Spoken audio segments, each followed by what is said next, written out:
యోసేపు కోరుకున్నది ఏంటో తెలుసా? తన అన్నయ్యల జీవితంలో మార్పు. ఏ పాపాన్ని అయితే వాళ్ళు 22 సంవత్సరాలుగా దాచిపెడుతూ వచ్చారో ఆ పాపాన్ని వారు ఒప్పుకున్నప్పుడు అటు యోసేపుతో సమాధాన పడ్డారు, తండ్రితో సమాధాన పడ్డారు. ఇప్పుడు అందరూ కలిసి యోసేపు ఉన్న స్థలానికి వెళ్ళబోతున్నారు.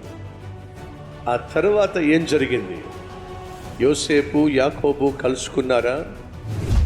యాకోబు ఫరోని ఎదుర్కొన్నాడా? ఫరో వేసిన ప్రశ్నలు ఏమిటి? యాకోబు ఇచ్చిన సమాధానం ఏమిటి? వీళ్ళందరూ కలిసి ఐగుప్తు దేశంలో ఎంతటి ఉన్నతమైన స్థలంలో జీవించారు.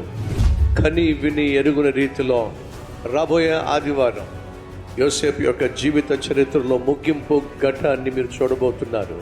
వచ్చే ఆదివారం జూన్ నెలలో మొట్టమొదటి ఆదివారం కాబట్టి ప్రభు బల్ల ఆరాధన ఉంటుంది.